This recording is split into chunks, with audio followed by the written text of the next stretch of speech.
Okay, alright. Welcome back to my YouTube channel. I'm Mandy's Vlog. Nako, matindi na naman ito. Mainit na naman itong ating pagtatalakay. Nako po, laman ng video na yan. Ang kontrobersyal na gustong palayain diyan ho sa pagkakakulong sa Senado. Itong si Mamerto Galaneda. At itong asawa niya ho, naku po, ay tinitira ang mga kapwa natin, mamamayan netizen. Pakinggan niyo ho ang sinasabi sa inyo nitong asawa ni Mamerto Galaneda at ang kanyang anak. Katanggap-tanggap ba ito? Lahat po yan ay ating tatalakayin. At kung bago pa lang po kayo sa aking maliit pa na YouTube channel, inaanyayahan ko po kayo. Please subscribe, sabay-sabay po nating i-like ang video na ito kung nagustuhan nyo ho. Ako'y muling nakikiusap mga kaibigan kung pwede lang ho. Patapusin po nating panoorin ang kabuuan ng vlog na ito. At nang sa ganun ho, lubos nating maunawaan. Eto na, samahan nyo po ako mga kaibigan. Sir, ano yung tanong, sir? Pag-iulit, sir. Ano po ang dahilan bakit gusto nyo pong ma-exempt na manatili sa Senate custody o manatiling nandun po no, sa Senado, nakakulong or nasa kustodiya po ng Senate itong inyo pong mister na si Mamerto Galaneda? Sir, yung pinaka-importanting reason ay ang kanyang health, ang kanyang kalusugan kasi matanda na siya. Marami siyang mga karamdaman. Una, ang kanyang unstable na high blood pressure, ang kanyang renal at heart problem, at palagi siyang na-stress kaya siguro tumaas. Minsan tumaas, bumaba naman ang kanyang BP. At mayroon din siyang schedule na magpapaopera ng kanyang katarak sa kanyang mamata kasi hindi na siya halos magkakita. Kahit tao sa kanyang harapan, parang hindi na siya mag-identify. Kaya siguro kung mangyari po lamang, mailabas siya, doon siya sa labas ng Senate kung pwede lamang. Opo. Ganun lang siya. Kaya lang, yung gusto lang talaga namin na pinaka-best therapy po niya yung makasama yung pamilya niya, sir. Dahil palagi po si Papa madali siya ma-stress po. Opo. Ano po ang masasabi ninyo sa ginawang mga testimonya po ng inyong padre de pamilya, pati na rin po ni Senyor Aguila, no, na si J. Renz Kilario sa Senate hearing tungkol nga po sa inyong grupo or organization na SBSI na sinasabi ng mga senador pagsisinungaling daw? Lahat po yun, sir, talaga masasabi ko na mga fabricated talaga yun, sir. So, yun po talaga yung sinasabi ni Senyor at saka ni Papa, talagang hindi totoo yung mga nasabi sa kabilang grupo.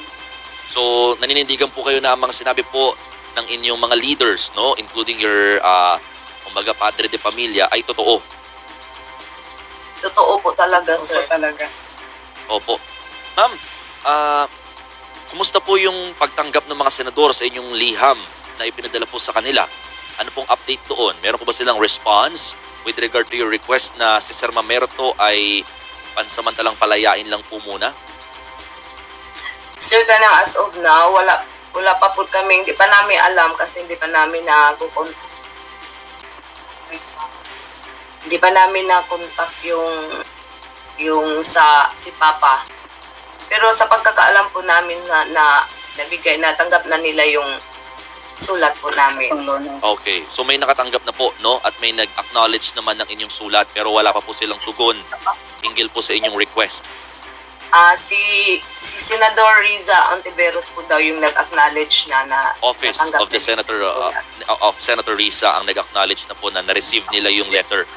Pero yung other two senators na binanggit po ni Ma'am Linda, wala pa pong tugon.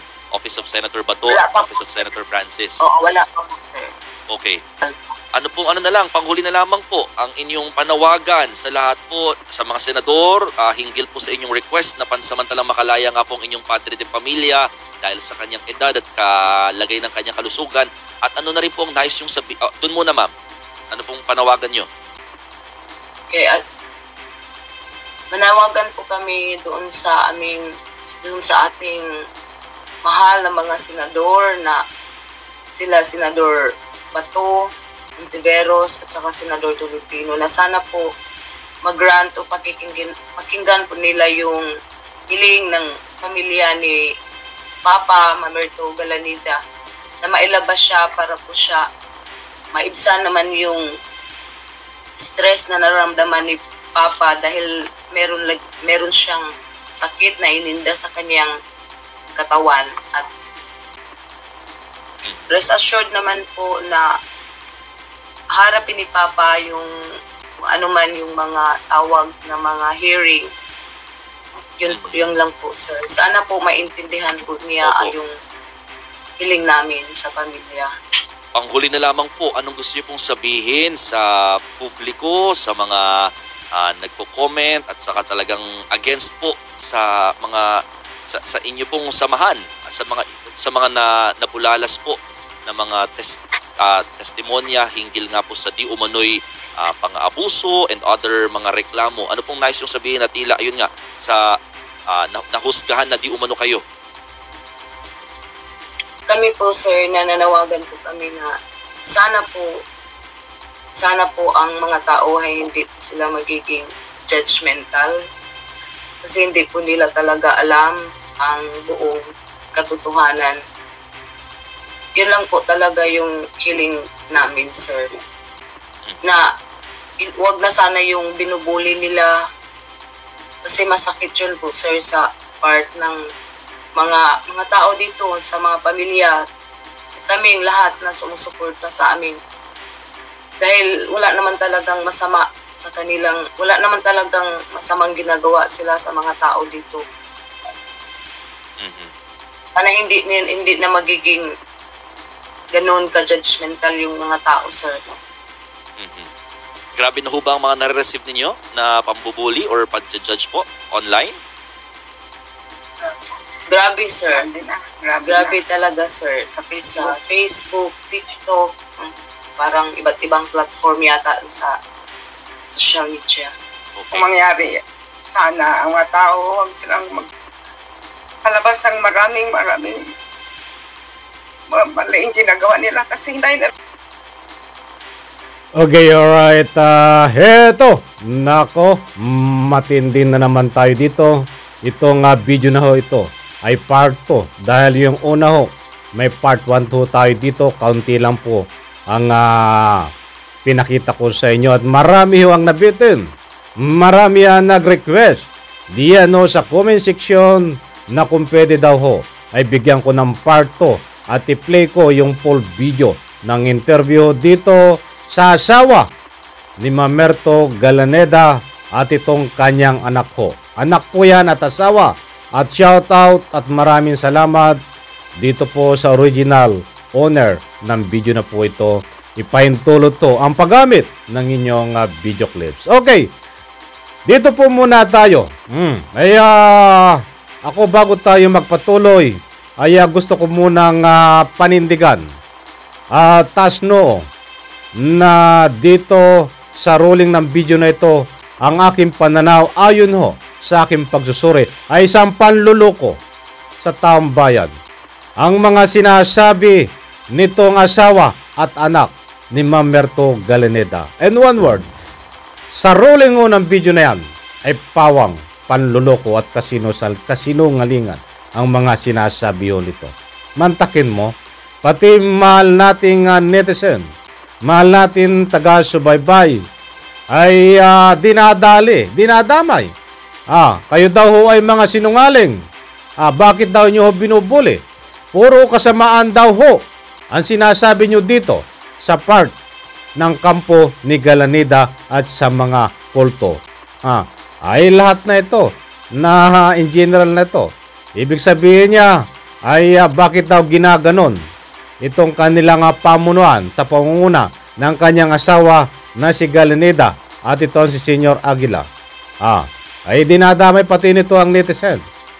Ano po ang reaksyon nyo mga mahal kong taga-subaybay netizen, dito sa sinasabi ni anang asawa ni Mamerto Galaneda at ang kanyang anak na may panawagan sa inyo na huwag daw niyong gawin sa kanya ito, sa kanila. Ano ba ang ginagawa niyo dito? Bakit niyo binubuli? Mantake. Ganyan ang isang uri ng kulto. Yung gusto na lang sila ang masusunod at tayo ang mali. Ay gusto nilang baliktarin ang pangyayari, mga kaibigan. Napakaliwanag ko sa video na yan na dapat sila ang tama at tayo ang mali, mga netizen.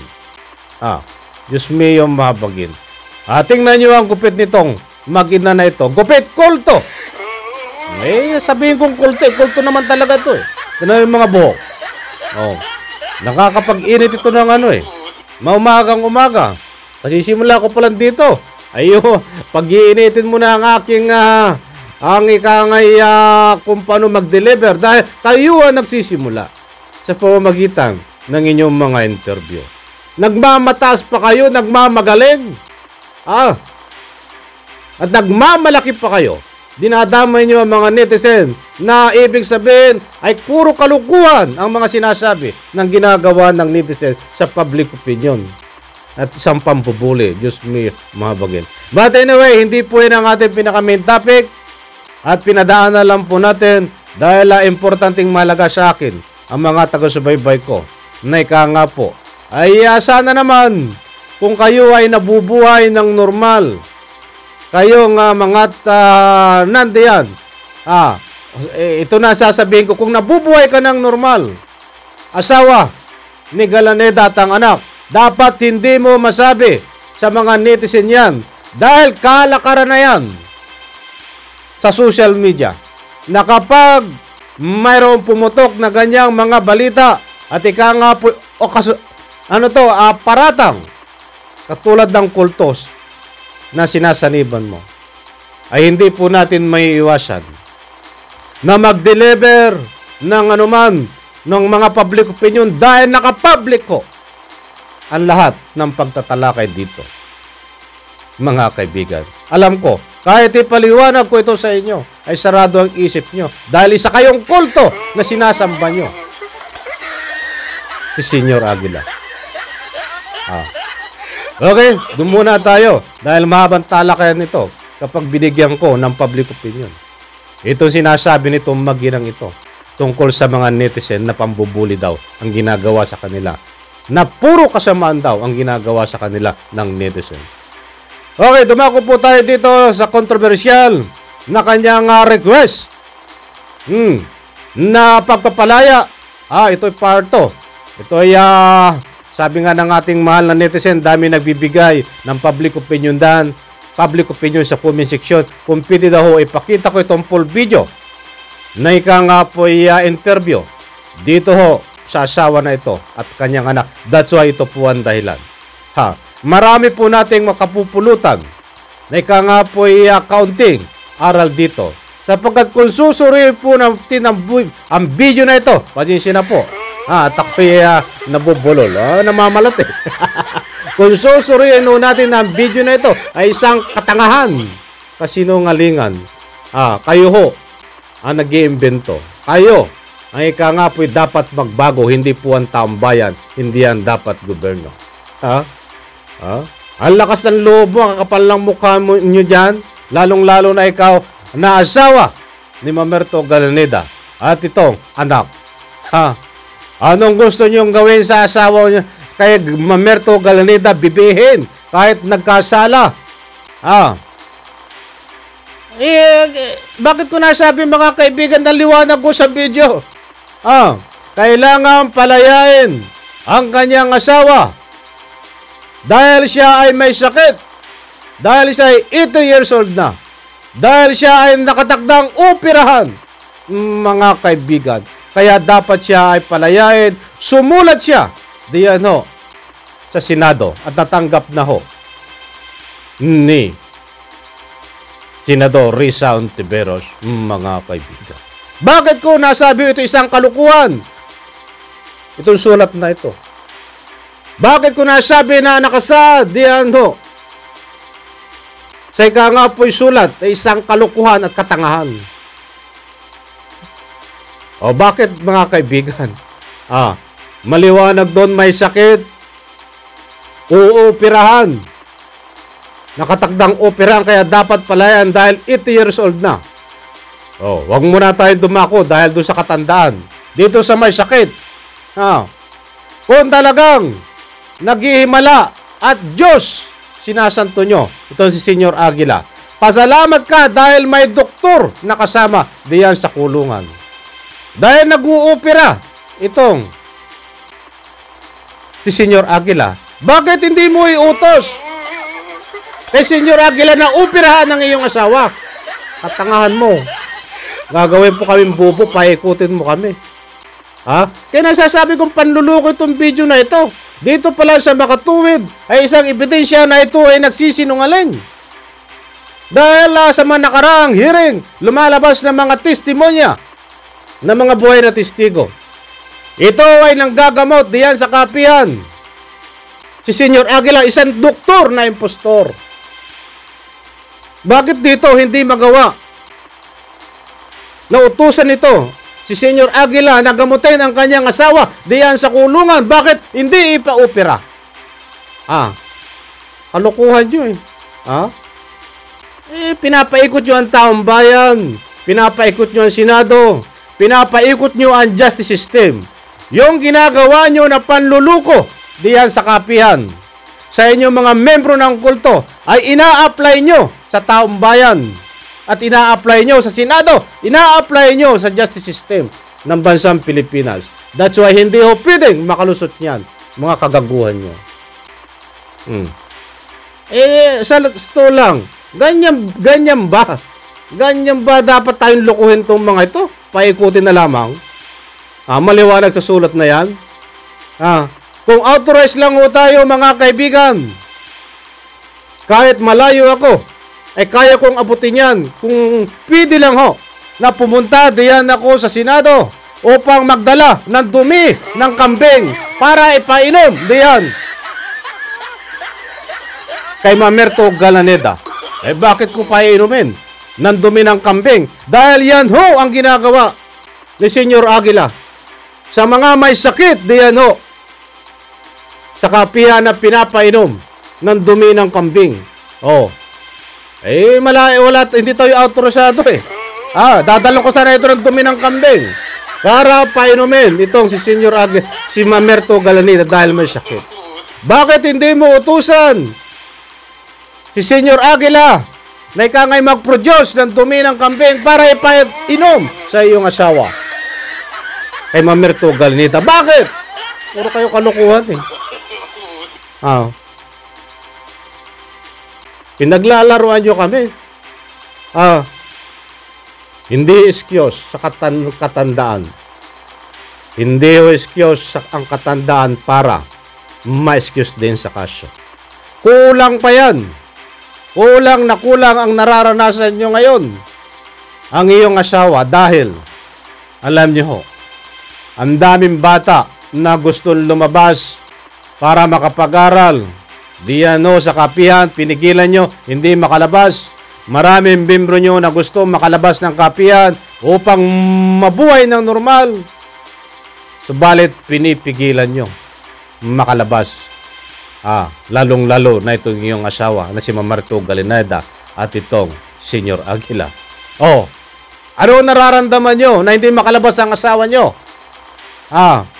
Dapat, kung gusto nyo gawin niyan, noong pa man sa iyong mga nasasakupan na dapat hindi nyo ginawa dahil yung nararanasan ng iyong asawa ngayon ay isang paniningil, mga kaibigan. Maliwanag ko ay gustong palabasin ng kanyang asawa samantalang hindi malang naisip yung mga tao na gusto lumabas ng kapihan ayaw lumabas. Pag lumabas ay papaslangin at paparusahan. Ito kaya kung gusto nyo lumabas, parusahan natin ito. Si Senyor Aguila, mga kaibigan, bugbugin nyo diyan sa comment section. Kung ano man ang mga public opinion na ibibigay nyo dito, bugbugin nyo po ito. Matauhan ito. bilang ganti, bilang protesta. Dahil marami ang pinahirapan ito na gusto makalabas ng kapihan upang makapag-aral, upang mabuhay ng normal, pinipigilan At kapag lumabas ay paparusahan. Parusahan natin ito sa pamamagitan ng comment section. Diyan sa comment section. Kalukuhan ito mga ginagawa, pinapaikot tayo Hindi nyo magawa na utusan si Senyor Aguila na ika nga po'y operahan ng iyong asawa sa mata diyan sa kulungan dahil alam nyo, hindi ito nag-uopera. Nag-uopera lang ito diyan sa kapihan dahil isang impostor kagagawa niya. Kaya marami diyang buhay na nawala dahil sa kagawa ni Senyor Aguila. Kahit mga sanggol, bata, matanda. Inoperahan nga ni Senyor Aguila Na-vlog na natin yan. Ay namatay, ilang oras lang. Maliwanag ko mga kaibigan sa video na ito, isang panlilinlang, mga ebidensya ng panlilinlang, paglalaro sa justice system, sa taong bayan. But mga kaibigan, at alam po natin ang mga senador at kahit sa sulat na yan ay hindi po nagagrant ngayon. Wala pa po, hindi po nagdidesisyon itong ating mga kinaukulan kung dapat palayain ito sa pamamagitan ng sulat na nakasaad sa sulat na yan. Ang alam lang po natin ay sa gaganapin na hearing ay makakalabas po ng kulungan. Subalit ibabalik din po ng kulungan para umatid po ng hearing diyan mismong sa kapihan mga kaibigan. Ano po ang reaksyon nyo dito? Gusto ko pong kunin din ng inyong reaksyon mga mahal kong netizen. Tama ho ba na dapat palayain itong si Senyor itong si Galaneda dahil siya po ay may sakit, dahil siya po ay 80 years old na, may kasama pang stress, di ba? Nai-stress daw po siya kapag ika nga po ay nakakulong. Ay Diyos mo yung mantakin mo. Alam nyo ba ang mga pinagsasabi nyo? Tama ho ba ang sinabi ko mga kaibigan? Dito, gusto ko pong kunin ng inyong mga public opinion. Tama ho ba ang sinabi ko na kailangan na painumin ni Senyor Aguila ng dumi ng kambing itong si Mamerto Galaneda para umigi ang sakit? Tama ba ang sinabi ko na dapat operahan ni Senyor Aguila itong si Mamerto Galaneda dahil siya ay nag-uopera din? Dahil gusto nating iparanas kay Mamerto Galaneda ang ginagawa ni Senyor Aguila dito sa kanyang mga pasyente diyan sa kapihan na pumanaw na yung iba. Diba? Kung naniniwala po kayo na tama ang sinabi ko na dapat gawin maranasan ni Mamerto Galaneda, bukas po ang comment section, pwede po kayo magbigay ng public opinion mga kaibigan. Okay, wala na tayong oras. Yan ang sarap pa sanang magbigay ng public opinion. Pasensya na po, nabitin din ako kung wala na tayong oras. Bukas po ang comment section. Diyan po, magbigay lang po kayo ng inyong mga salubin. Sabay-sabay po nating i-like ang video na ito. Mga kaibigan, pagpalain po tayo lahat. Pasensya na po, nabitin ako at nabitin din kayo sa ating pagtatalakay. Abangan po ulit ang ating mga iba pang susunod na vlog. Mga kaibigan, pagpalain po tayo lahat. Palakpakan.